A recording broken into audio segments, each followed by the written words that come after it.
Good evening and welcome to Late Late Show with me, Irish Tommy. I will be joined hopefully shortly by Luke and possibly Budgie soon as well.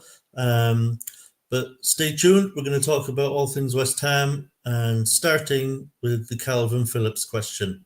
Back in a mo.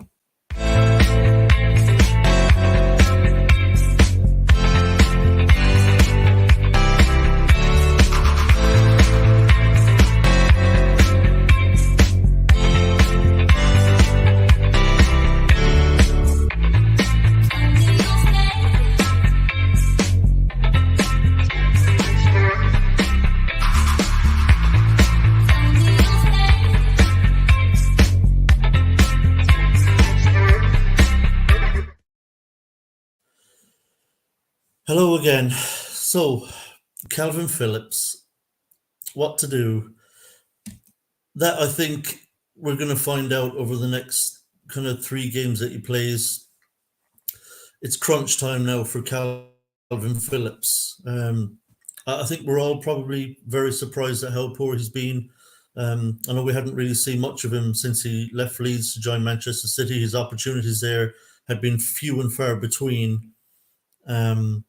So him being a little bit rusty was probably to be expected.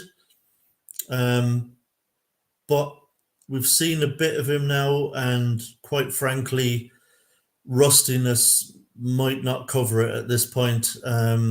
It's a little alarming how bad he's been. He should be kind of shaking off the cobwebs with getting some minutes on the pitch, which he has gotten. But we haven't really seen much of an improvement. So we're going to get into what to do with Kalvin Phillips and how crucial these next 3 games that he potentially will play in against Newcastle, Tottenham and the Leverkusen away. But first, before we get into the meat, I'm just going to have a quick look, as always, in the live chat and see who's in. Don't know why this isn't scrolling for me. 1 second now. There we go. Got Usual is in. Usual Suspect. How you doing, mate? Good to see you. Hammers Mikey is in. Says certainly is. I'm playing under the devil in disguise, my eyes. Then you've got Sullivan sitting there with a wooden heart as well. Well done, Mikey. There. Maltese Hammer is in. How you doing, mate? Good to see you. Also got avid indoorsman, man after my own heart. Evening to you. Hammers Mike said it's all make believe with noise. You're on a roll, Mikey. Keep them coming. Wasim is in. Even Tommy and all in the chat. And Brian Flowers is in. Good to see you, mate. Tommy, everyone. Greetings from the States. Thanks for joining us. Gordon Buchanan as well as in. Let's sort of players like the Yorkshire Pirlo. Yeah, we could really use that. Maltese Hammer. Chris Akabusi says Kalvin is done in the Premier League. It's possible. It's possible. David Granger is in as well, saying evening all. Kalvin Phillips is a worry. I don't think any of us expected him to be this poor. Even accounting for a little bit of rustiness. I think it's been absolutely dreadful from him. Really ignominious start. Sloppy in possession. He's cost us a couple of goals. Yellow cards. Hasn't really gotten into games. We haven't really seen any kind of improvement in him. Quite the opposite, like from the Lingard loan signing. I think the opposite has kind of happened. Whereas I think when Moyes brought Lingard in, he expected him to be a useful addition to the squad who could kind of maybe play quite well for us. And he turned out to be sensational. And I think he thought perhaps that Kalvin Phillips could come in and maybe be quite sensational in the middle of the field, be the player that we all remember from Leeds, and he's been absolutely dreadful. Got first guest in. James, how are you, mate? All good, mate. How are we? How are we, Tommy? Good. All good? So thanks for joining. Appreciate it. No worries at all. Yeah, all is well. The Kalvin Phillips question, I think, is probably going to come to a head in these next few games. Obviously, with the suspension of Alvarez, who miss the Premier League games against Newcastle and Tottenham, and will miss the first leg against Bayer Leverkusen. Unless Moyes decides to go a different direction and has already completely lost trust in him, which I doubt, because it was Moyes that pushed to have him at the club on loan with an option to buy. Yeah. And he's on a lot of money, and we're paying quite a substantial loan fee. So I think Moyes probably has got to put him in. And so it's now or never, basically, for Kalvin Phillips.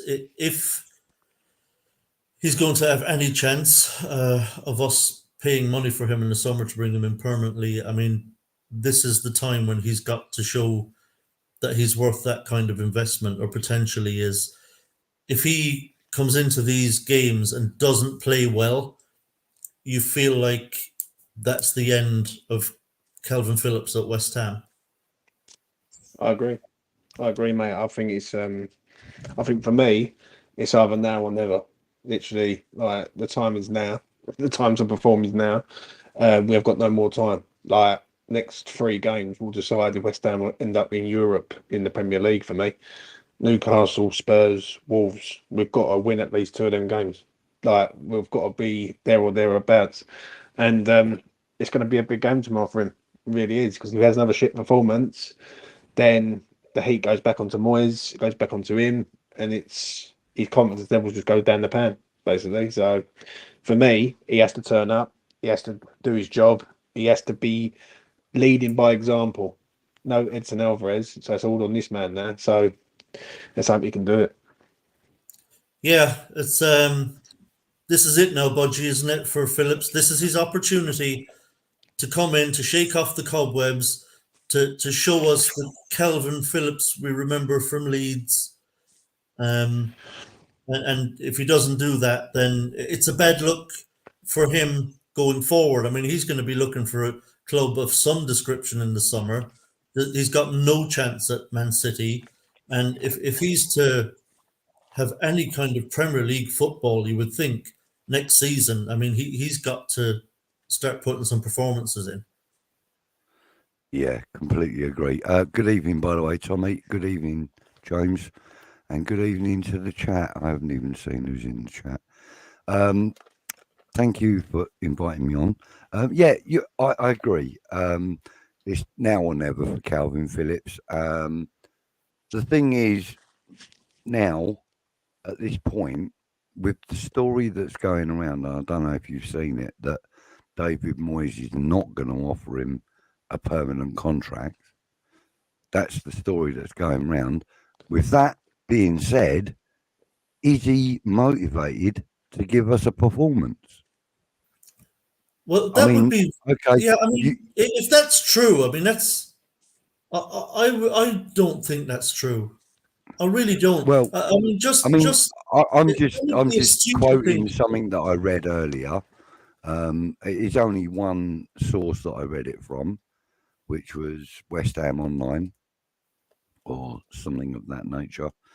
I mean, I don't know how true it is. I can't see David Moyes coming out with a statement like that. That's not his style at all. But the thing is, you know, it is now or never for him. He's not had a wonderful time, and I prefer to think of the Kalvin Phillips we had at the World Cup with Declan Rice, rather than the Leeds Kalvin Phillips, because at Leeds, yes, he was good. In England, with Declan Rice next to him, he was great. And that's the Kalvin Phillips I want to see this next few games. Without him being fully on song, we're going to struggle. We're definitely going to struggle. And, you know, I can't, like James said earlier, as I was in the green room, you know, these next 3 games are going to determine whether we get European football next season or not. And unfortunately, I can't see us winning the Europa League. although I'd love to see it, I don't actually believe that we're going to do it. We need to finish somewhere in the European slots in the league, and to do that, we need Kalvin Phillips to give us 150%. Nothing less. Yeah, it's a strange one, James, isn't it? Because I mean, he was very, very good at Leeds. He was playing for England, often alongside Rice. Went to Man City, and granted, he didn't get much meaningful game time, but you would have thought, at least even training with those kinds of players, week in, week out, under Pep Guardiola, you would have felt that while you might be getting a player who's a bit rusty, you should still be getting someone who's got a lot of quality. So I don't know. Maybe do you think maybe this is because there's definitely not a talent issue. We've seen the talent. Yeah, he's there, isn't he? Mental Like, issue. yeah, I think it's more mentally than it is physically, if I'm being honest. Yeah. What Budgie's saying about that story, I agree. I don't believe a word of it, mate. I don't believe half the shit that I hear on social media and even in the YouTube game. Yeah. There's no way that someone's going to start bad-mouthing a player when we need him in the next 3 to 4 games. Like, we've got Newcastle, Spurs, and then you've got Bayer Leverkusen away where he's going to have to play. So I don't see that one at all. Yeah, I see someone say this a minute ago. Yeah, he's a good player. Right, he's not finished. Right, I agree. He's not finished, but he's got to turn up. Like, do you know what I mean? He's on a lot of dough. He's done nothing at West Ham of any note. He's been sent off. He's given us goals away.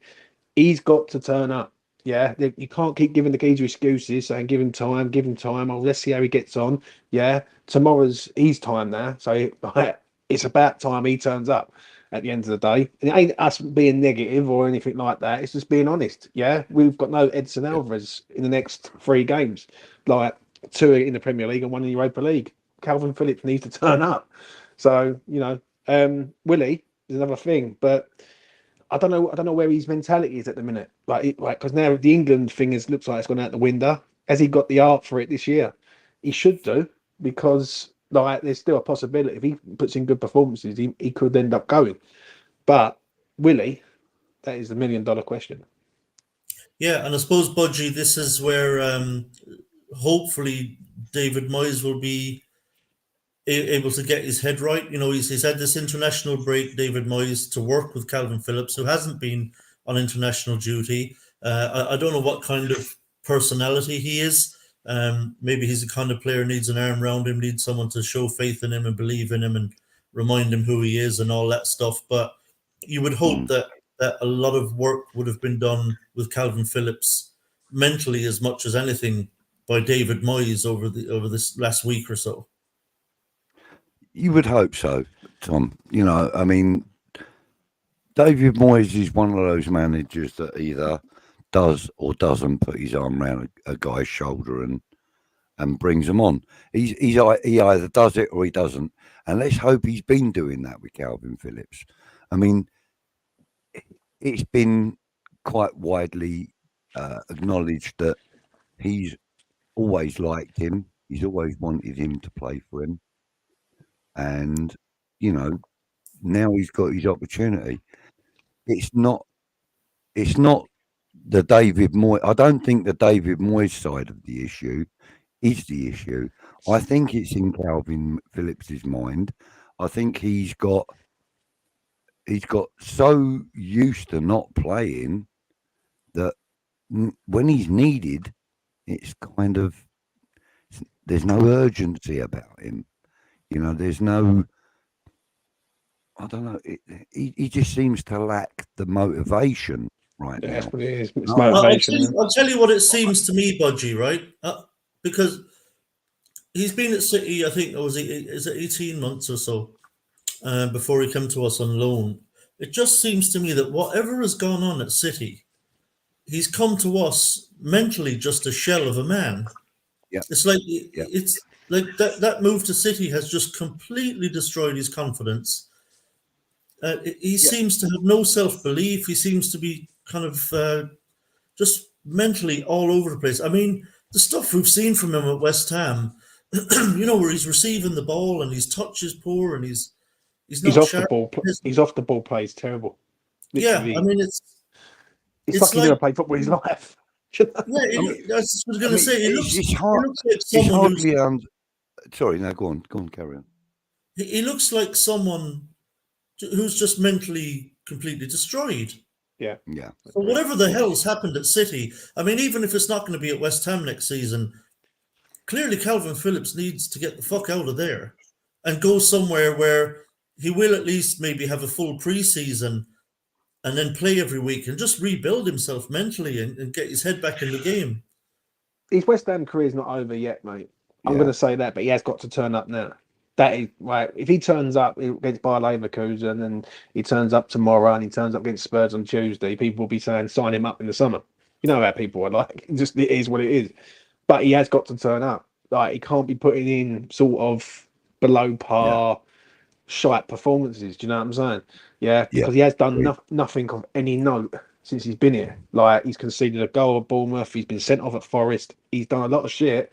He needs to start doing the good stuff, and that is the problem. Like, but Yeah. I agree. Hopefully, this 2 week break after sort of the Villa game, Kalvin Phillips obviously didn't get picked for England. It's about like focusing on like shape and West Ham and everything. And let's be honest, the next 4 games: Newcastle, Spurs, Wolves, then Bayer Leverkusen. He's going to play 3 of them. Yeah, and if he turns up and puts in good performances, then people will soon change. But the problem is, I looked at this after I can't remember what game it was. I think it was the Man United game. I looked at him, I think he just doesn't look on it. But yet he has to be on it now. Like there is, as I said earlier, there's loads of time he's had. It's about time he turns up. Yeah. I mean, it's All right, hardly. just before you go, Budgie, thank you, Yeah. Wolfgang Division. Much appreciated. Thank you very Thank much. you, Simon. Bless And you, good evening. mate. Happy Hammerettes in the house. I met Hammerette for the first time at the Freiburg game and then met her again more briefly after the Villa game. So we actually got to say hi and have a hug. So that was nice. Good to see you in the chat, Happy. Well, we got to meet each other at the same time as well, so that was really Yeah, cool. we mentioned that last week when you were on that. I got to meet you as well at those games. It was brilliant. But I mean, what I was saying about Phillips was it's hardly surprising that his head is all over the place because, I mean, Man City paid good money for him. I can't remember what the fee was. I think it was 50. Yeah, I was going to say it was over 40, wasn't it? It was Yeah. 50 million, I believe. 50 million quid for a player. And then, you know, he gets taken into the fold, as it were, expects to be playing games, expects to be the start of the, you know, the starting midfielder, as it were, holding midfielder. And then Man City go and buy other players in the same position and play them in front of him. So that can't be good for his mental state in the first place. You know, I mean, you know, we know the quality that Man City have got. Why would they go and spend that kind of money on a player they're not going to use?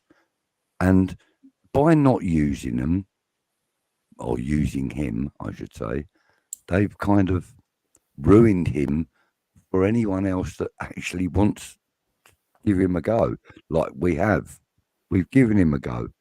And so far, you know, he's been less than a 3 out of 10.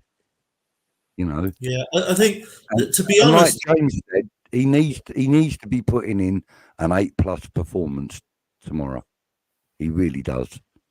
If he doesn't put in an 8+ performance tomorrow, I think he's gone. He's done. Yeah, the funny thing was that I'm going to come back to something you said a minute ago, James, that begs a question. But to go back to when he moved to Man City, I mean, we were interested in David Moyes wanted to sign him at that time. Yeah. 18 months ago, David Moyes wanted to bring him in. And I think it would have been far better for Kalvin Phillips to have done that, to have come to West Ham.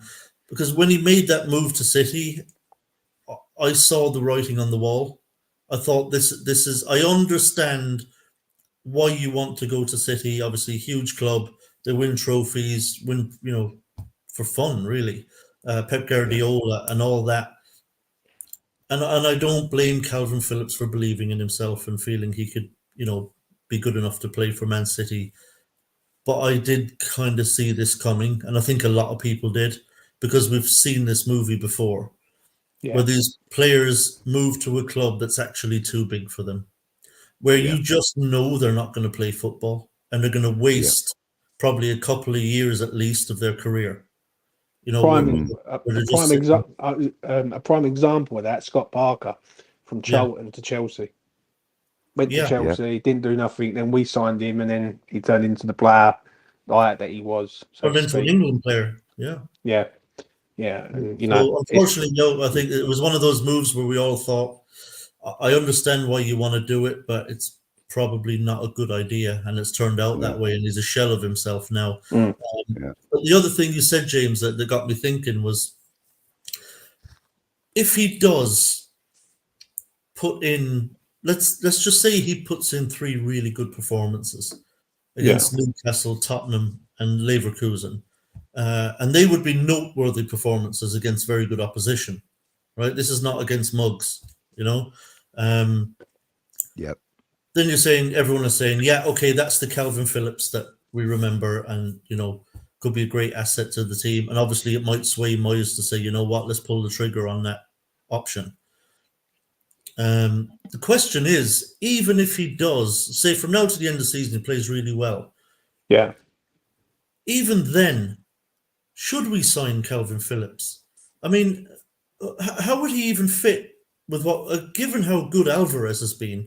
Alvarez is undroppable, and Moyes. Let's assume Moyes is here next season. Moyes absolutely loves Souček, loves it. And regardless even of the Souček question, would you even want a midfield of Alvarez and Phillips? Is it too? What do you want 2 DMs in there for? Should we sign him even if he does play really well? I think if the money's right, he's worth signing. If he starts putting in performances, if we get the leads, Kalvin Phillips, then he's worth signing. But at the minute, we're not getting the leads, Kalvin Phillips. We're getting some Kalvin Phillips that is just coasting. Like, if But, anything, but how would that work, James? I mean, where does he fit in this team? Given well, Alvarez is undroppable. Well, we need squad depth from our side. That's one thing I will say. Like, when you look at our defensive midfield sort of area, we haven't got any. Right, the only one we've really got is Edson Alvarez, and you take him out, then we're scrambling about for people, square pegs and round holes. I think if he can put in decent performances from now to the end of the season, yeah, I think it's like anything. He could be worth signing, but at the minute, he's not worth signing at all. I wouldn't pay £1 million for him at the minute.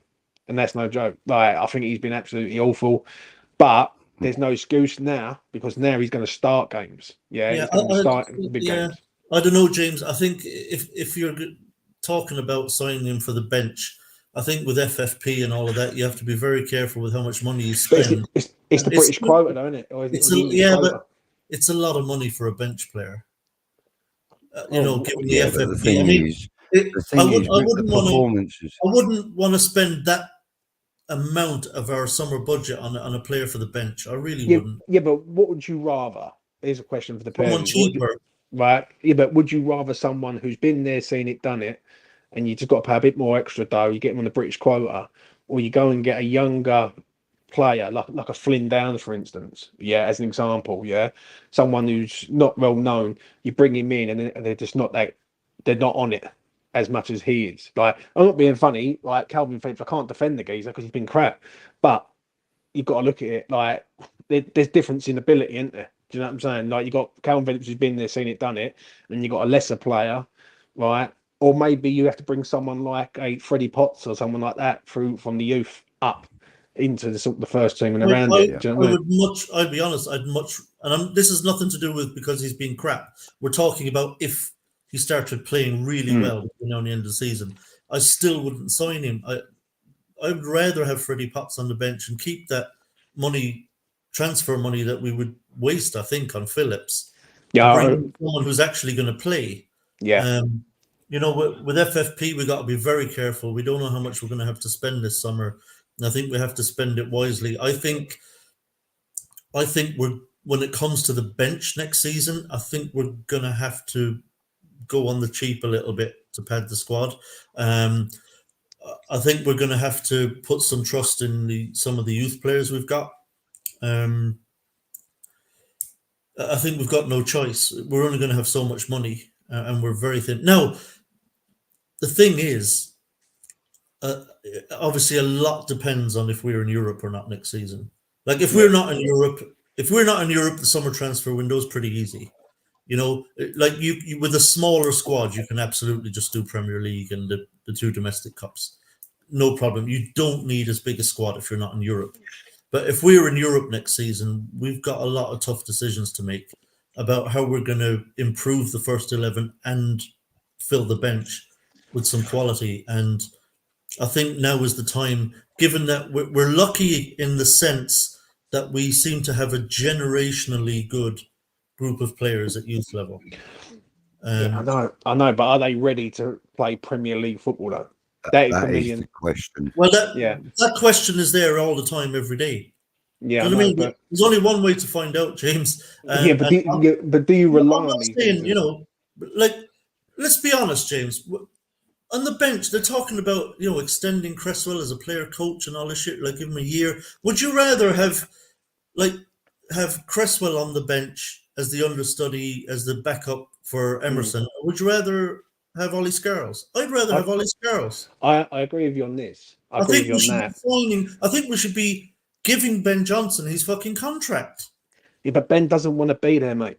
He does. For 2 years. Nah, I disagree. And you've also got to remember we're going to get 85 plus million. They won't pay him the money he's worth. Yeah, but he's not. He's not a 60 grand a week. He's a 50,000 a week player. Not a chance, Tommy. Yes, he is. I've not seen nothing of Ben Johnson. He has one good performance or two good performances in a season. That's it. Like, I'm not being funny. a week is basic pay for a Premier League player. Right. Who's done more? Danny Ings is on 125. He's sitting on the bench. Yeah, no, but that's a poor signing. Yeah. Now, look at it this way. For example, you got Vladimir Soufal, who cost £5 million, has done more than Ben Johnson's done, and Ben Johnson should be in front of Vlad. It's as simple as that. He should, but he's not, because Vlad's done a lot more. He's cheaper. And the problem is, you've got two players there. One of them wants extortionate money, and he does want extortionate money because he wanted to leave 2 years ago. And I know that for a fact, for people I know. Yeah. And I said it on E20 fucking 2 years ago, right? That he doesn't want to be at West Ham. 50k is not extortionate, James. It is for a player that's not playing regularly, mate. Not for me. Like, I'm not being funny. Like, you tell me, like, name me 5 good performances Ben Johnson's done. Like, he comes on, he runs about a bit. No, you're being too harsh on him. No, it's not being harsh. You're not seriously telling me he hasn't had 5 good performances. Give me a break. Mate, I can tell you 5 bad ones. I can tell you Brighton last year when he was absolutely atrocious. Did you watch that game? Who was good in that game? Yeah, but he was terrible in that game. They were all terrible. Yeah, I know. But what I'm saying is, he's not worth 50 grand a week. I think he is. I completely disagree. I think 50k is not extortionate. He's a very useful squad player. Can play if Ben Johnson wasn't an academy player, you would want him out. As simple as that. Because he's an academy player, you're prepared to say, you know what? Yeah, let's give him what he wants. Yeah, he's not that good. When you look at Ben Johnson, I look at a lower end Premier League side. Look at a Crystal Palace, let's have a think. Bournemouth. Someone like that. You know what I mean? I don't see him as if we're a top 10, and this is what I see earlier on today, someone saying about West Ham are a top 6 side. Ben Johnson's not a top 6 player. I'm sorry, he's just not. Like, listen, he's been here a long time, and he can't even get in front of Vlad. Really. And you know what I'm saying? And Vlad's what, 31? Like, he's not worth 50 I'll be honest with you. Yeah, Vlad has been fine this season. There have been times when Ben Johnson's been bloody hard done by as well by Moyes, and I'll tell you that. There was a time earlier this season, absolutely, where Ben Johnson came in and did a really good job, and then Vladimir Soufal, whose form had been really poor, just came straight back in, just like that. And I know Soufal's been good since, but I think Johnson is someone we should keep around as a squad player. He's very useful to have around. 50k for a Premier League I think Johnson's a better midfielder than he is a defender. I agree on that. I think he's a much better midfielder. And if we were to keep him and move him up into midfield, I wouldn't be too disappointed. But if we keep him and replace Vladimir Soufal with him, I would be disappointed. Because I think at the moment, Vladimir Soufal is the best right back we've got available. And Well, yeah, you know, but at the same time, he's done the job. You know, he hasn't let us down. I just want to say something. Someone in the comments there said about E20 boy. Listen, right? I know someone who knows Ben, yeah, and I'm saying it right now. I'm not a liar, yeah. I've known him for 2 years that he doesn't want to be at West Ham, yeah. And the extension on his contract was forced by West Ham to keep him at the club, yeah. I'm not blagging to you, yeah. You can believe what you like. And when people say, well, "Have you seen Ben play?" No, I haven't, because Vladimir Sufal's been playing a lot more than him. And do you know what I'm saying? And when you got a 31-year-old who's getting in front of you, and you're telling me you want to pay him 50, 60 grand a week, come on, like he's not worth 50, 60 grand a week, no chance. Like the only way you keep him at the club is if you pay him that for the British quota, and that's just a fact. Ben Johnson is exactly what David Moyes made Ben Johnson. He made him a utility player. That's all he ever used him as. I can't disagree with you on that. He's played him right back, left back, wing back, midfield, centre back in a 3, I think once.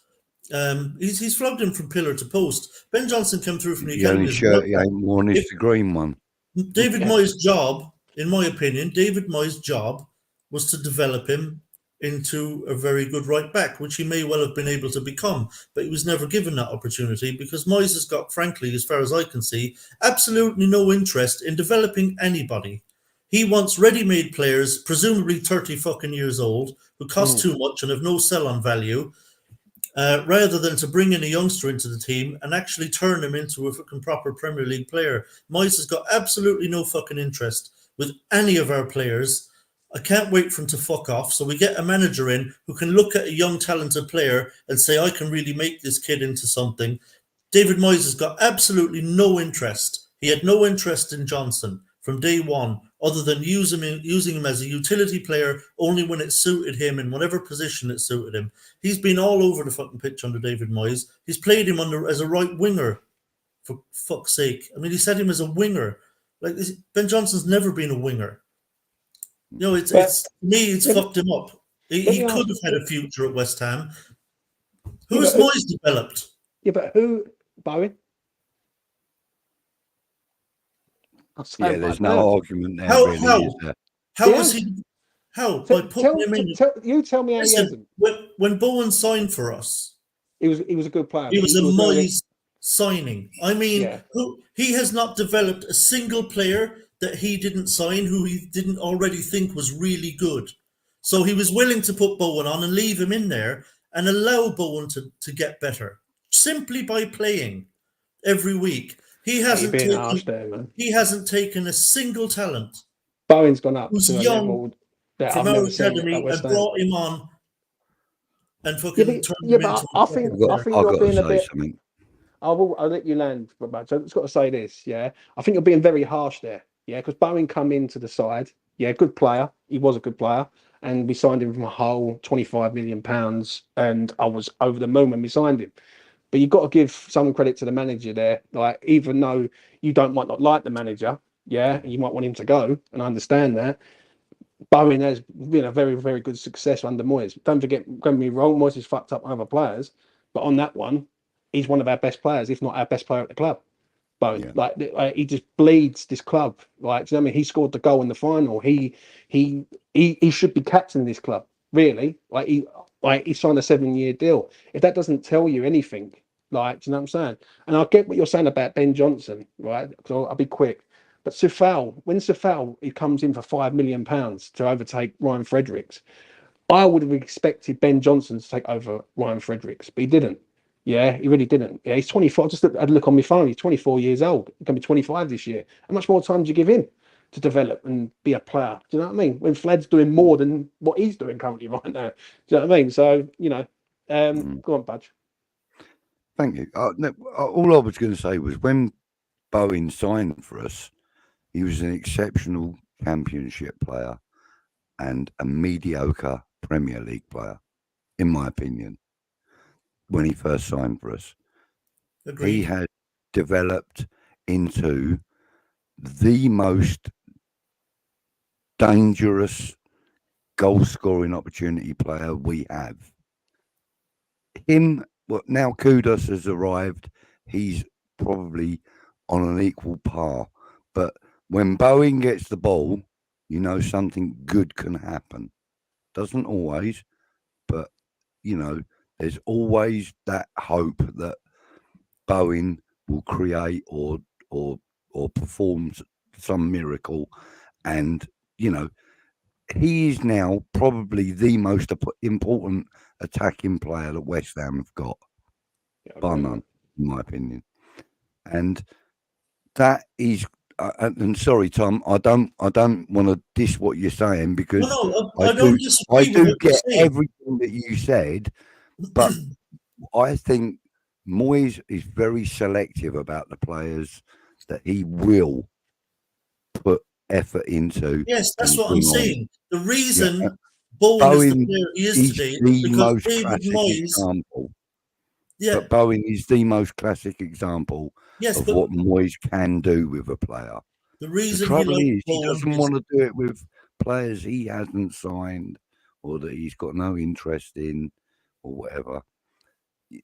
The one thing that David Moyes lacks that pisses everybody off in the West Ham fan base, I would imagine, is the fact that he has favourites in his squad. I agree on And this. that 100%. pisses everybody off, because there are times when we know that Thomas Souček hasn't been on point, but he's been picked anyway. There's been times when Mikel Antonio, you know, you can only fucking dream from a goal from him, and he still gets played. But then obviously there are times when, you know, Souček performs out of his skin, or Antonio does, you know. But the thing is, we can't expect to be challenging for Europe with players that are only 30% performance levels in a season. And that's what we get from Souček. That's what we get from Antonio. That's what we were getting from Ben Rama, unfortunately, towards the end of his time with us. I mean, 100% effort, but sort of 30% result, you know. And unfortunately, we're not going to get Europe if that's the case. What we need is players like Emerson, Alvarez, Bowen, Paquetá, you know, and Kudus. We need them kinds of. We need that kind of drive in the whole of the starting 11 plus the 9 on the bench. Would you We're not say? getting that. Would you say that David Moyes has improved Emerson, considering last season?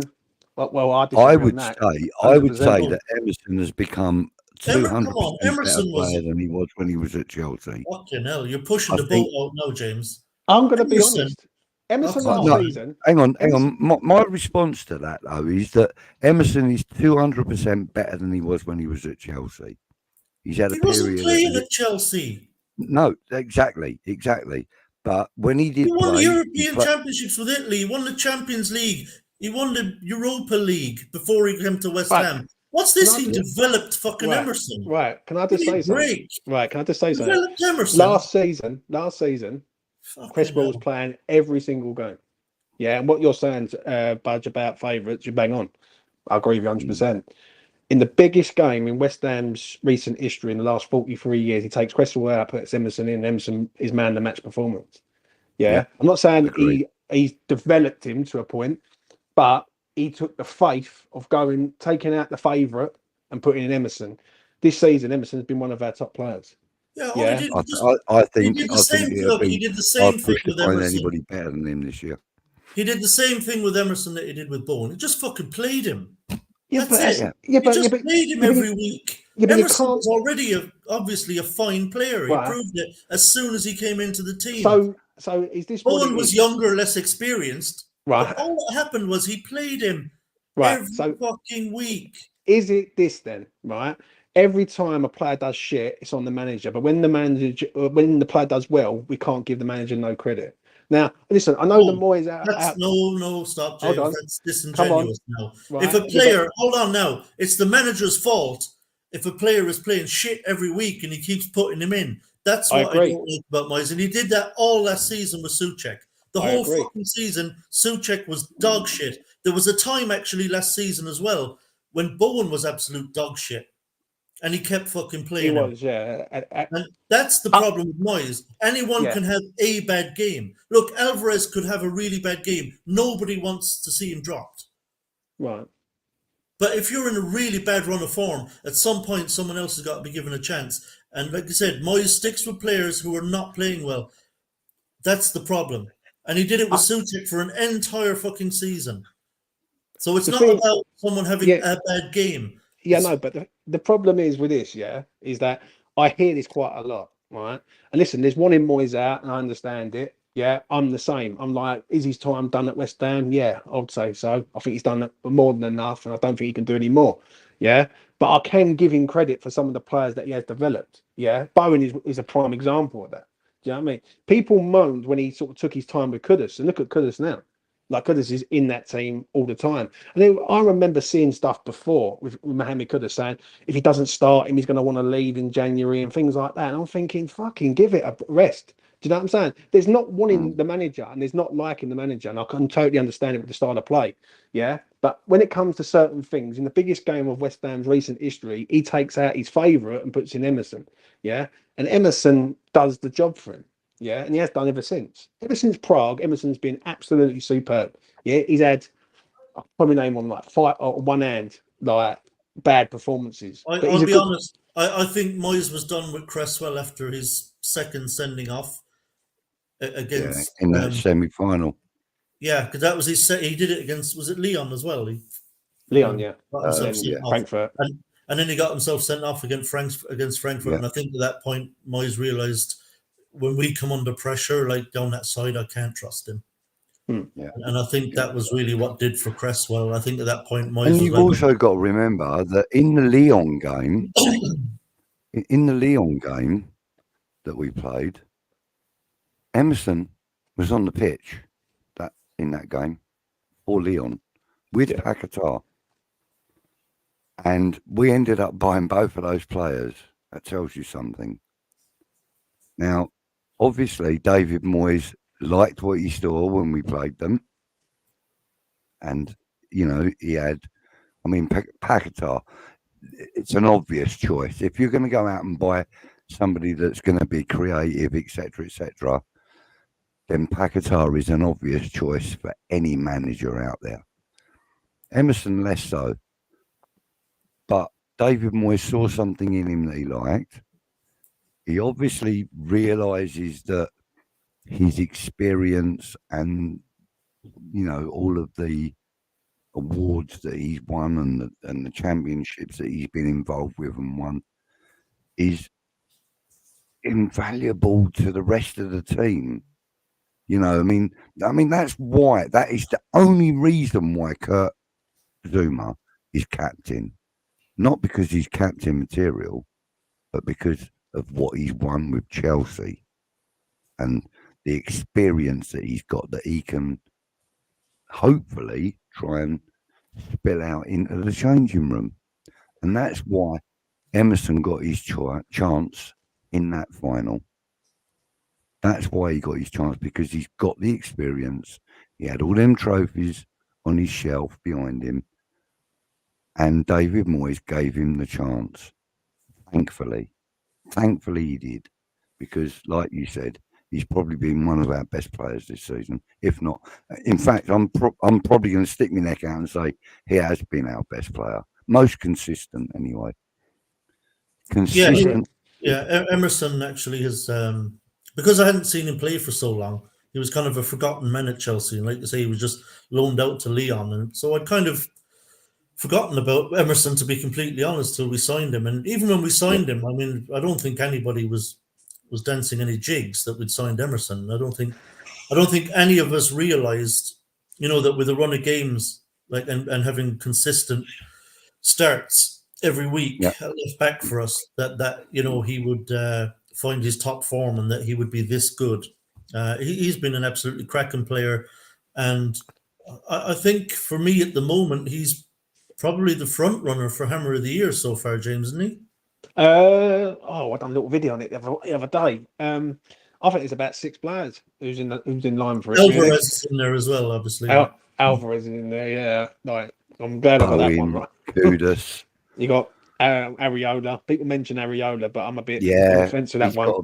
He's got to be in the conversation, James. Surely. Yeah, he's got to be in the conversation, but I don't think he's been vital. I think Bowen will win it because when you've scored the goals that he's scored, he's a vocal point. Listen, West He's Ham going to done. get 20 plus. Keepers have to work extremely hard to get any love when it comes to the Hammer of the Year vote. Did Rob Green win it once? Yeah, 2000 and Daka did once as Devon, well, I didn't think. I think it's the year we were. It weren't the year we stayed up because Tevez, I think, won it that year. But it's hard for keepers to win it. Yeah, but I think Areola probably the only won't one win it. I can I'll put tell my you finger what, there's on. been a hell of a lot of games where Areola has fucking kept us in it.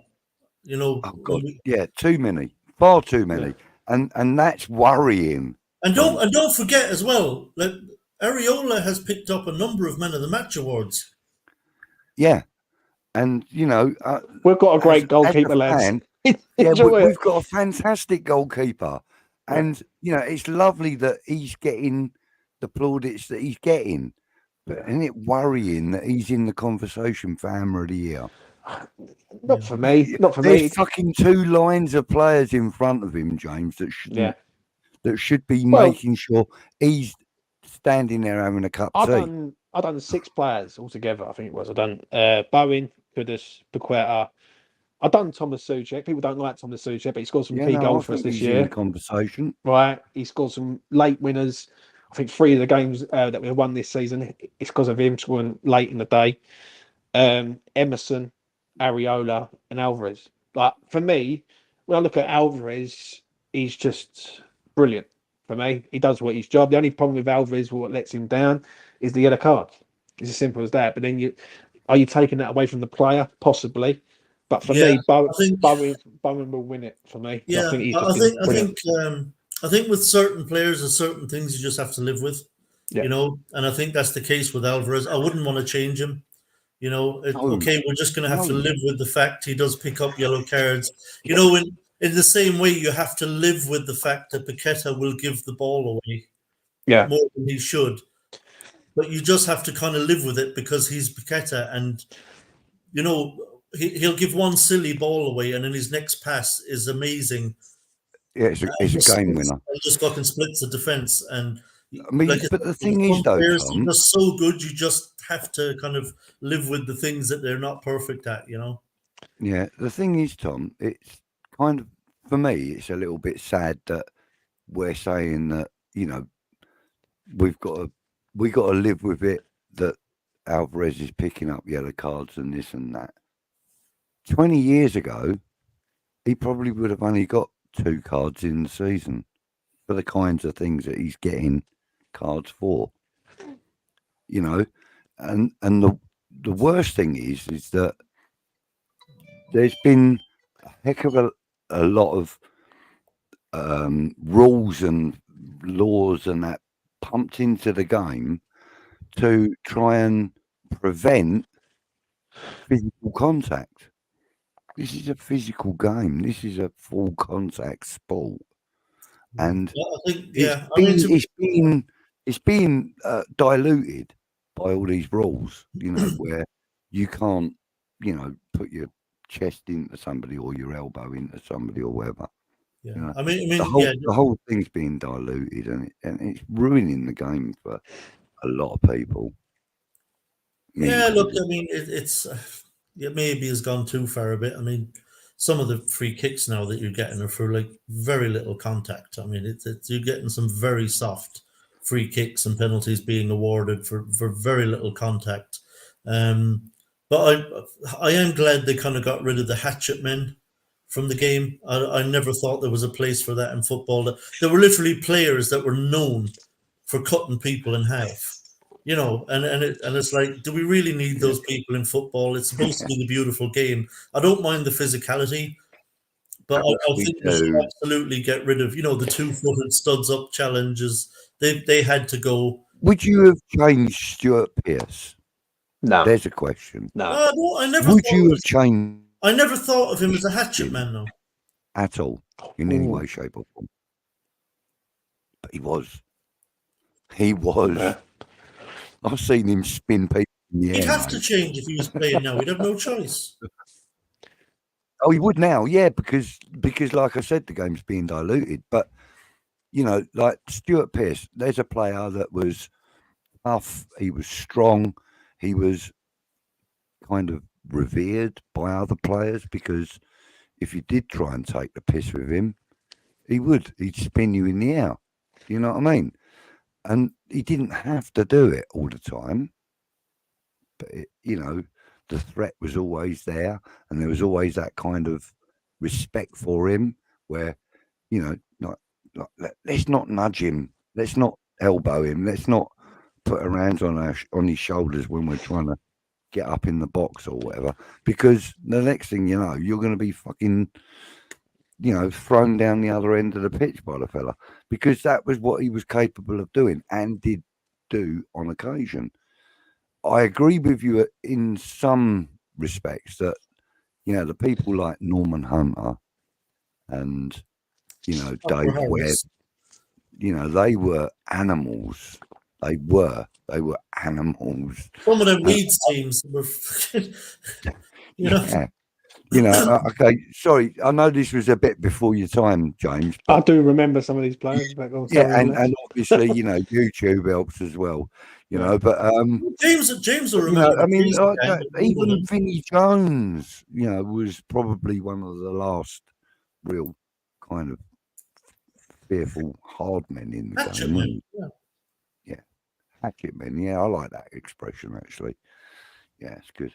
But you know, I mean, I think that. Yeah, okay. Vinnie Jones couldn't play in the Premier League today because he'd have to play football. Well, it's Vinnie more based Jones on never it's could more based on play. football now. Yeah. Like the game is not about like rough and tumble anymore. It's about pass, move, and Yeah. positionings and tactics and Laying out from the back. Oh yeah. Don't get me started on that. Six No, times a mate, day. that fucking winds me up at times. You can't Like, go around now fucking You squeezing got people's Bowen balls. out on one side, you got Paqueta out on the other side, and the keeper decides to play it to fucking Zuma, who ain't got a knee to his name. the Oi, guy. oi. Here he is. There he is. Hey, no visual, but I assume you can hear us, yeah? Yeah, can you hear me? Yeah, we can. Yeah. Right, Yeah. right, let's start. Yeah. So we're just talking about the Hammer of the Year contenders. Fuck Yeah, Look at your I was. voice, you know. Yeah, I think big list. Areola is higher up in the charts than James does. Keepers don't get much love, but Areola's gotten a number of Man of the Match awards for us this season. There've been games where he's been absolutely sensational, where he's actually kept us in the game until we found our feet and actually started playing a bit and threatening. Obviously, Bowen has been immense this season. Alvarez, Emerson, Kudus has found his feet. You know, once he forced Moyes to start him. Basically, Moyes was kind of just bringing him on initially off the bench, and he was having such an impact that Moyes just had to put him in from the start and even rejig the forward line so he could fit him in. Putting Bowen up front, or you know, when Paqueta wasn't there, he was moving Kudus to the left and stuff.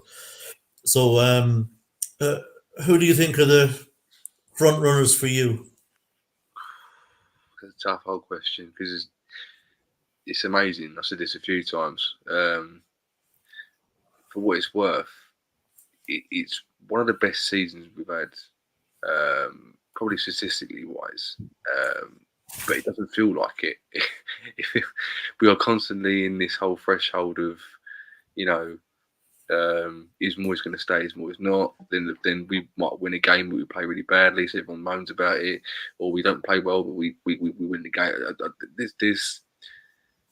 It's almost like game by game. There's a standout player because of a certain reason. At the minute, I would probably go with Emerson overall because I just think that he's the most consistent out of all of them. Like Areola's been an incredible keeper. But factually, he still lets goals in, but that's only because he gets peppered for 90 minutes. And after a while, there's going to be a goal going at some point, plus the defence lets him down. So there's pros and cons for all players. I think for me, I would have to go personally with Emerson just based on consistency-wise. And maybe people won't agree with that, and that's fair enough. Spot on. I don't have a standout player. I don't have someone who I go, right, they've been great all season long. They've been scoring goals and all this sort of stuff. Because Souček will score a goal and then he'll go silent for the next 2 games like that. And Areola's fantastic, but he lets in a goal that he should save. I don't know. Maybe I'm being a bit harsh with that. I don't know, but I'm just at the minute, consistency-wise, Emerson. But again, it's a left back. He's not going to pull up any trees. He's not going to provide assist after assist, goal after goal. So your mind automatically goes for midfielders. Or it doesn't have to. No, it doesn't have to. Judge them by their position. Manuel Neuer said it about a few years back. He was asked whether he'll ever win a Ballon d'Or. He goes, "You're joking, yeah?" He said that you had the best goalkeeper in the world, but you're still going to get a striker being picked over you because people like goals more than they like people saving them. And it's just the way football is. You'd have to. I mean, look at the facts, right? You got that. Who come to the game? The last game at home. Is it the Colombian goalkeeper? What's his name? The scorpion kick guy. Oh, Higuita. Yeah, him. Right. He's only known because of the scorpion kick. He's not known for if you could count on your hand like how many good saves he's made. Everyone knows him for the scorpion kick. So for goalkeepers, it's extremely hard. So I would love kind of Areola to get it. Just to sort of give him a pat on the back, like, thanks for all your hard work, mate, because it's been fucking hard for you all season. But overall, for me, I would probably have to give it to Emerson just based on consistency. That's just my personal. Yeah, my hammer of the year is actually partially for that reason too. Mine is Alvarez. I think given that essentially he's had to come in and replace Declan Rice. And, Declan Rice was world-class for us. He was absolutely brilliant. And we were all really worried about what's going to happen when we lose Declan Rice. How are we going to deal with this? Because it's a huge loss, and there's no point saying otherwise. A massive loss in the middle of the field. And I think for Alvarez to come in, hit the ground running the way he did, and like Emerson, to be so consistently good. Like just every week, I think even when the team isn't playing well, Alvarez is like one of those players that still stands out, who's having a really good game, even when others around him are not. Incredibly consistent, and he really has come in, and we've immediately forgotten basically about Declan Rice. The Declan Rice-sized hole has been immediately filled by Alvarez, who's been for me sensational. To come in and be able to take over that role and for us to actually feel like we don't miss Declan Rice. Yeah, I agree with that. For me, for the job that Alvarez has done in replacing Declan Rice and filling that gap and doing it admirably and so consistently, I'm trying to think if he's had a bad game. I think you forget about him because he quietly goes about his job, doesn't he? Yeah, he goes about his business. He does his job. When he's missing. I mean, the amount of play he breaks up is incredible. Just incredible how much play he breaks up when the opposition have the ball. The amount of closing down, tackling. So for me, I would give it to Alvarez. I think he's been sensational. James, who would you give it to right now? Bowen. I think he's been excellent. 14 goals. 14 goals this year. If he goes on to get 20 goals by the end of the season, it's very hard not to give it to him. But Alvarez, don't get me wrong, I love the kid. I love him. When we signed him, I was like, yes, here we go. We've got a really good player here. And Lucas, who you boys know, was not having none of it because the American-Mexican thing. But I knew Alvarez was the guy. I think he's been excellent. Emerson's been good. Mo's been fucking brilliant. Let's be real. Since he's I've not seen a player with the impact of Mohamed Kudus. They're all within the shout. Don't get me wrong. Ariola's been good, but it's a bit hard with me because I think he's paid to save shots and keep us in games, and you don't play for PSG and Real Madrid for a laugh. You've got to be quite decent if you're playing that sort of in them teams. But for me, I think it's either it's Bowen or it's Alvarez for me. Like one's made an immediate impact in defensive midfield, and Jared Bowen's been the Jared Bowen that could end up going to England and possibly winning the Euros this summer for us. So just on Bowen, I know obviously with Moyes experimented with being up front, and also he has scored the odd goal up there, but you can tell physically he's not quite up to that. Like when he goes on the wing, he's magic. Like almost he's untouchable when he goes on the right wing. When he goes up front, he's got that, the sort of question mark around him whether he's not naturally suited, if you get what I mean, since he's been there. But you do kind of think that in a way, because he's up for it, but then footballers are going to say that, aren't they? They're not going to say they don't want to play there. But to an extent, has he? If he had stayed on the right wing, do you think he would have done even better this season than he's done? Because he's had to basically be a makeshift striker. If you get he doesn't score 14 goals if he's on the right wing for me. He assists goals, and he's a menace on that right wing, and I agree with you, but he doesn't score 14. Wow. Like he hasn't scored 14 before, has he? Like when he was consistently on the right wing. I think when he's been up front, you've only got to look at the Brentford game recently. Cuts inside, first goal, bang, bottom corner. Yeah, the third goal's centre of the sort of 18-yard box. It's an header.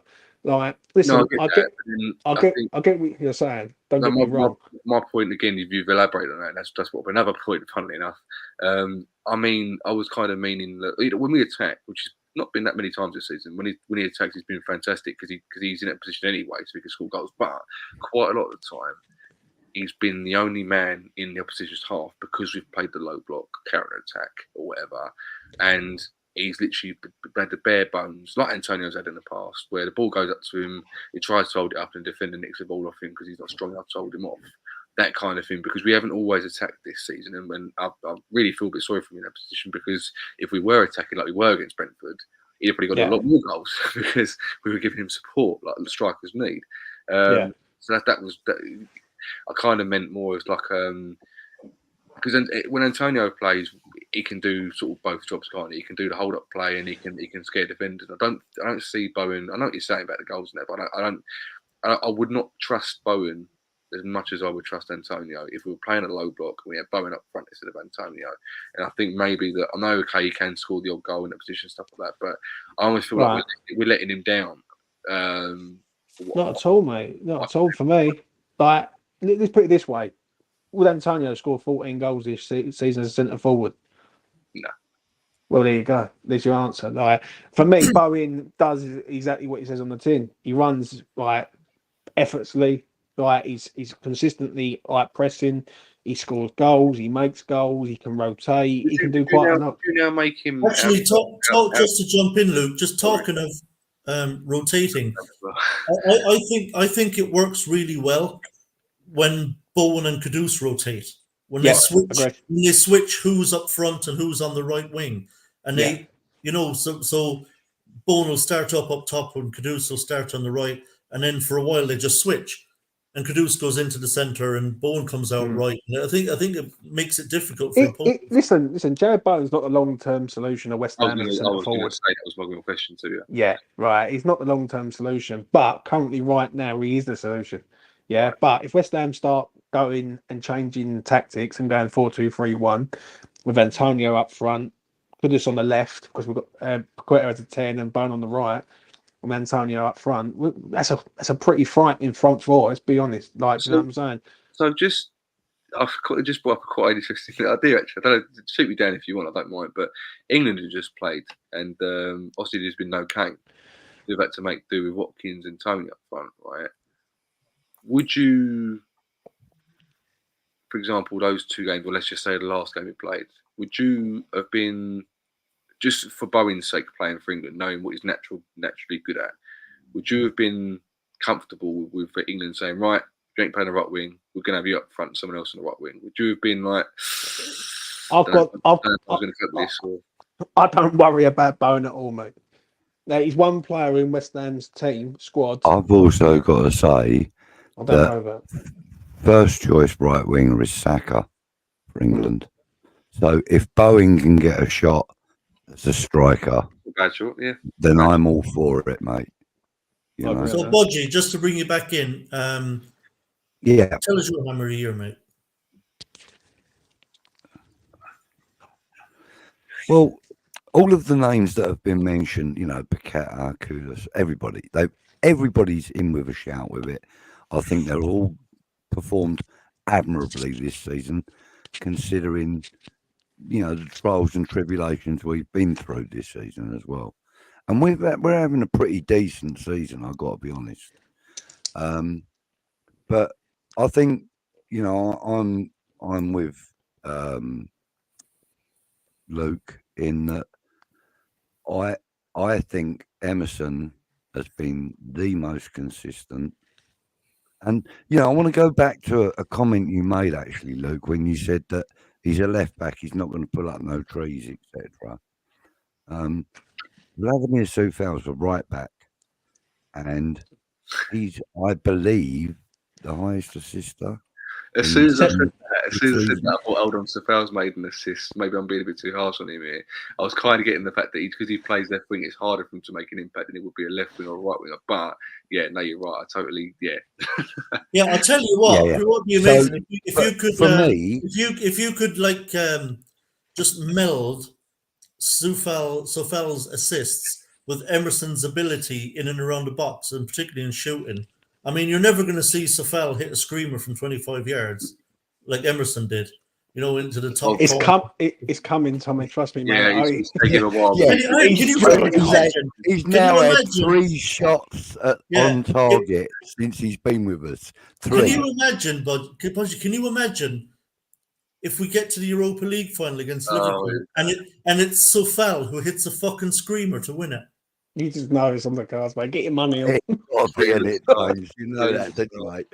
But, you know, coming back to the Hammer of the Year thing, I mean, for me, as I said, it's hands down Emerson for me. I think he's been the most consistent. Hands down, like not even close. Yeah, I mean, Kudus, he's been fantastic, and you know, I'm not going to take anything away from none of us have what really Kudus has done. But you know, and you know, Bowen, like you said, James, I believe that he probably wouldn't have got 14 goals had he have been out on the right wing all season. He possibly would have had an equal number of assists to goals, ish. By him playing down the centre, he's had more opportunity to be on goal quicker rather than having to work for it. True. And therefore, the goals have come kind of slightly easier for him. But Not if he gets saying they've been easy. But if he gets 20 goals, which is 6 goals now, right? Yeah. Away from 20. Yeah. He's got 10 games to do it in. Surely that must make him Hammer of the Year. Has to be 20 goal season. Look, I agree, I don't disagree with your logic and everything. I don't disagree with it. Not at all. But for me, you know, and this is all about personal choice after all.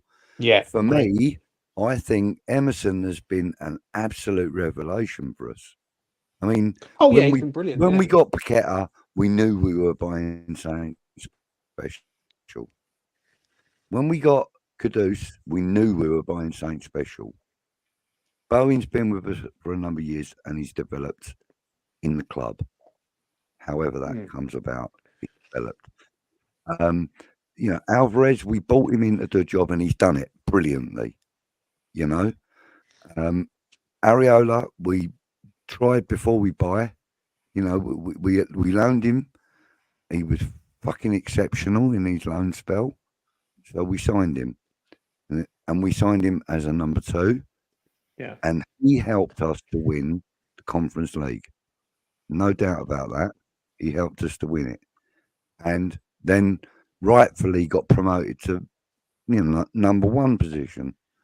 Rightfully, he earned that place. You know, 2 years of hard graft, and we know Fabianski's on his way out the door. You know, whether it be this year or next year, we don't know, but we know that he's winding down, and Areola is the perfect replacement Fabianski's the perfect backup for him at the moment. But, you know, Emerson came in and, you know, I would say 5 out of 10 fans, probably 50% of the fans went, fucking Chelsea reject, what do we need him for? And the other 50% were probably a mixture of, oh, good, we've got blah, blah, blah, blah, blah. You know, we've got a bit of pace, this, that, and the other. And you know, and also, okay, well, let's see what he can do or whatever. You know, it was probably a mixture, but I would say the majority were like, why do we need another Chelsea reject? You know, but Well, here's an interesting one, Budgie, right? Because we haven't mentioned, and probably for a reason, any of us, this player. So Steve's saying Paqueta, yeah, which I understand. I mean, I didn't mention him because I think he's been a little bit too inconsistent this season. He's had, I think for me, he's had probably too many games where he hasn't really turned up. But on the flip side of that, despite that, he does also seem to be our most important player in the sense that when he's not on the pitch, we seem to really struggle. He gives other players confidence. That's what it is. That's what it is, really. Like, So- yeah, he does. But you know, when I look at him as the next 90 million quid that we can go out and spend. I'm sorry, because he's going. Well, yeah, look, I mean, we all know I'm not going to start getting hung up on a player that we're going to lose. Therefore, why would you give him an accolade just before he goes? Well, yeah, there is that, but then that could come across as petty because it's like to stick to. I'm petty then. Stick to just this season. Don't give him nothing. But to stick to just this season, it is a bit of a surprise that not really too many people are talking about Paqueta in the Hammer of the Year conversation. But he's been injured though, isn't he, as well? That's the only thing as well. He's missed out on it. Yeah, he did have the injury and stuff, but he has been a little bit inconsistent. And I think he's probably one of those players that's always probably going to be a little bit inconsistent. Yeah.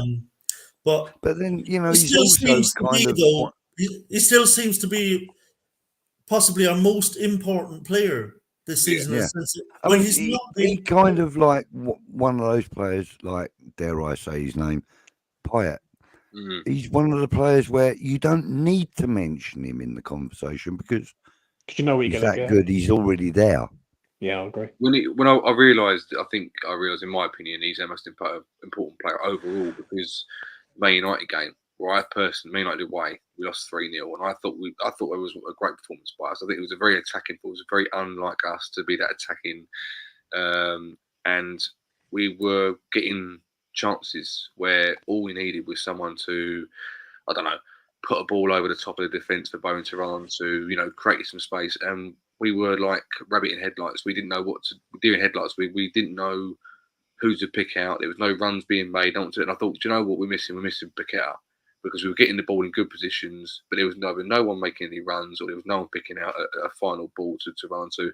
And the chances we did get, with Emerson blasting over from about 5 yards out, it just spoke to me. And I thought, do you know what? If we had Paqueta, that's that spark that you need to win the game. And lo and behold, every game that he was out, we lost or we didn't get a win. And he comes back and we start winning again. And I think it highlights. I know people talking about a clear. I'm not going to waffle on about this, but people talk about a clear out in the summer or players going, players coming in. But when you look at the impact he's had in the last 2 seasons, West Ham have really got to consider the fact that, you know, we've done really well in the summer by getting about 3 or 4 players in for the price we sold Rice for. I'm not saying that obviously Paqueta will go for the same money, but we've got to be very clever and go, right, if we're going to get rid of Paqueta, we've got to have someone who has kind of the same impact. And I'm not talking about someone who can do all the skills that he can do and you know, whipping it over someone's head and nutmegging them 12 times a game, whatever. You know, that's brilliant. That's lovely to see.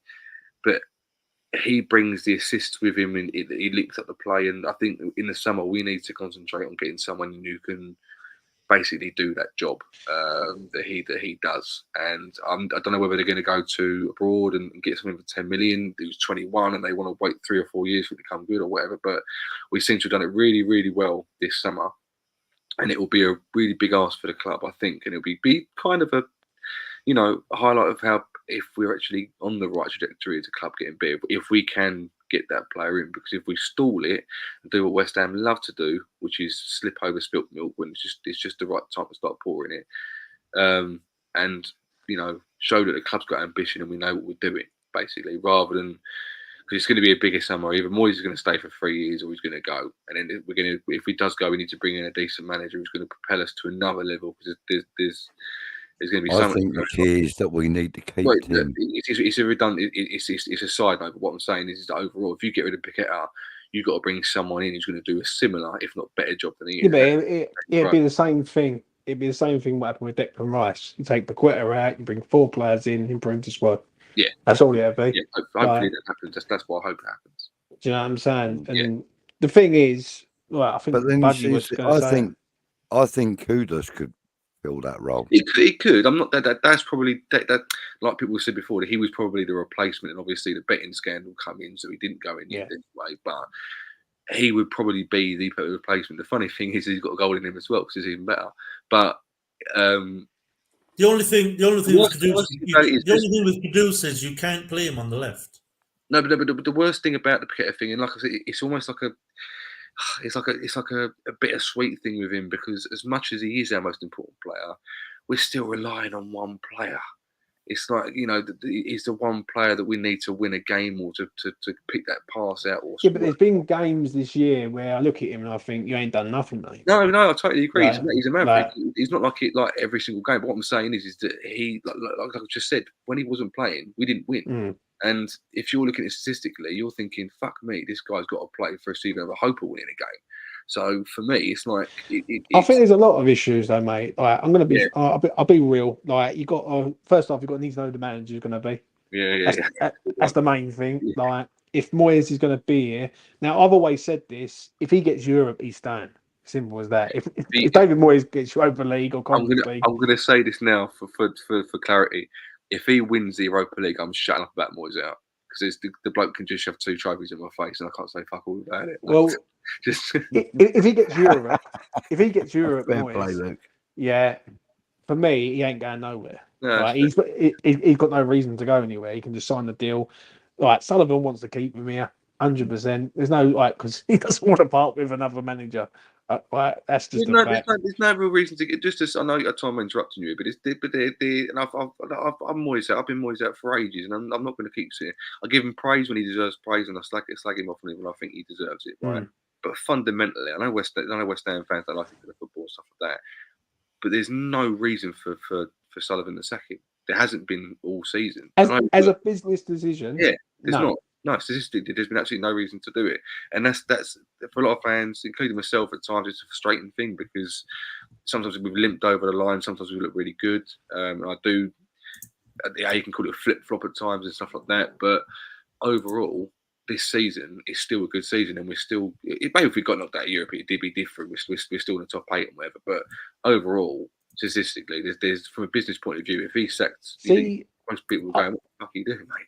See, the thing is, listen, I can understand both sides of the coin. For me, I look at him and I think, right, what more can he do?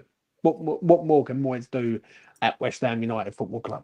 And the answer to that is probably not a lot else. Yeah, he's done pretty much everything that we've asked for him to do, if not better. Yeah, a lot better. Okay, gentlemen, okay, I'm stopping this now, because this is a rabbit hole. If we start getting into the Moyes new contract, we're going to be here for another hour, because it's going to kick off. It's Friday night. Come on. Good Friday, Tom. We're on about. Some of us work on the weekends. Oh, well, you know. Yeah, I've got work in the morning, so. Yeah, I'll tell you later, about 45 minutes later and all this. You've got to give me time to catch up, son. No, you're going to have to set your alarm, mate. That's what. I have other things going on. No worries, I'm joking. So. No, but we are going to leave it there. We've been going for an hour and 18 now, so but we can pick this up on the next show. If you both want to come on, we can talk right from the start of the show for as long as you like about the Moyes. Would you like to talk about Newcastle before we go? I've killed it by bringing Moyes up. That's what's happened. I've actually killed the whole thing by bringing the dirty word. Yeah, the Moyes contract thing. I think we've flogged that already on this show. So I doubt any of us have changed our minds. But okay, fine, James. Let's do a few minutes on Newcastle. Yeah, let's do that. obviously look a very tough game up there. They do have quite a number of injuries, so it makes it a winnable game, but a tough one. Alvarez is going to be a big miss, obviously, but other than that, I think we're in pretty rude health. So we'll start with Budgie. How do you feel about this game? Any confidence that we can go there and get a result? I do have confidence, actually, Tom, because there's a bit of disharmony in the Newcastle ranks at the moment. There's a lot of talk about Eddie Howe leaving. There's a lot of talking amongst the Newcastle fan base that because I've got ears in there, by the way, and there's talk about they're not happy with the fact that the club aren't buying the players that they think they should be going for. They think they're not aiming high enough. So there's a lot of harmony going on. Who was they? Well, the fans are believing. No, but they won't be playing. No, of course not. I know that. But what I'm saying is that even though there's disharmony, there's also not great results coming out of Newcastle at the moment. They're not actually playing brilliantly at the moment, and that gives me confidence. I think we can go up there and get a result. Yeah, what are you thinking? You think we can win up there, or are you looking at a score, a draw, maybe? Or no, I think we can nick a win. Yeah, 2-1, I'll tell you what, a big one is I think Callum Wilson's injured, so that improves our chances about 50% straight away, doesn't it, James? Well, yeah, that halves the goal tally against us anyway. but now we've got to deal with Isaac. I know. True. I think it's a nailed-on draw. I think West Ham are going to go up there and try and shut up, and I think it's going to be a similar game to last year. Like we drew 1-1 up there last year, and let's all go back to last year when Nova Gued sort of run through and he saved the day for us in that sort of 1-1 draw. Don't get me wrong, defensively, I agree. Newcastle are there for the taking, but it's just us though. Just if Moyes goes positive, 4-2-3-1, Antonio could just bow in Paqueta, then we could do some damage, 100%. But I don't know why I've got a feeling he's going to revert back to tight 4-3-3 and like Ward-Prowse, Souček, Phillips. Then Bowen could have and Paqueta and probably leave Antonio. But whatever happens, I think it'd be a good game. But I think West Ham might be able to get a draw out of the game. Can I see West Ham winning up there? I don't know. Not after the international break. We'll say that. But let's hope we can get something out of the game. So a draw for me. Yeah, so pretty positive so far. Luke, how do you feel about this one? Well, I hope we win because I've got us in match 5 on Sky Bet, so I've got to get some sort of free bet out of it. In all honesty, I don't really know. I think the early kickoffs don't tend to be great, do they? They don't tend to be like a lot of goals. Get on the draw. I think this is Moyes' territory. This is a 1-0 or something like that, This is going to go. It's in a minute. I don't know what day it is because it's all Good Friday and the old Easter weekend. So I'm thinking, is it Sunday? Fucking R12, is it Saturday or whatever? And my brother's got up there, so hopefully he has a good time there. And it's good. I think. Do you know what? 2 years ago, I think we won 4-2 up there, didn't we? Season before, whatever. And that was one of the best games I've ever seen because I think we went 1-0 down early on. And I thought, here we go. It's going to be same old shit. And then when sort of blew them away, brilliant performance and fantastic. And if we can get back to that sort of confidence, it's not even about the style of play these days for me. It's about the confidence of wanting to beat a team and knowing you can beat the team. And then a bit dodgy this season, Newcastle. They've had the ups of the old Champions League and stuff like that. And since then, they've not really been the same dominant, confident team they were at one stage. They've got it in them. Isaac's always got a goal in him, what's his name? Old Blondie. What's his name? I can't remember his name there. Gordon. Yeah, he's a good player. I think we've got to turn up and give a good account of ourselves. And West Ham don't always do that. I've got question marks over the defence. I think everyone has as well, so they can get in there. But look, Luton went up there and could have beaten them, and they were 4-2 up, and then they or 4. I can't remember what the score was now, but they 4-4, I think it was. Yeah, in the end. I'm probably, but you know what? In a weird way, I'm more confident for Leverkusen than I am for Newcastle because of the way Leverkusen just about got through against Karabakh, and that's been playing my mind. So it's almost I'm in child mode where I'm don't care about the league. I'm all about the highlights, the Hollywood, the glamour, the Europa League, and it's all gone. But I think I'd take a draw now because it's away from home. I'd take a draw, but I would love us to win. So I think it was 1-1 last season, wasn't it? By the way, thank you for mentioning, James. I forgot about that tackle. It was the best tackle I've ever seen a West Ham player make. Clean, last ditch. Never thought he'd do it, and he still made it back. And that's the best thing Aguero's ever done since he's been in a West Ham shirt. And no hate on him. I just don't think he's been that good. So yeah, I'd go for a 2-2, Desmond, and we'll, yeah, we'll go for an Emerson goal and a Safal goal. Go on, both the fullbacks getting the goals. Safal whipping his top off and going mad, and all that sort of stuff. So I hope all the guys can.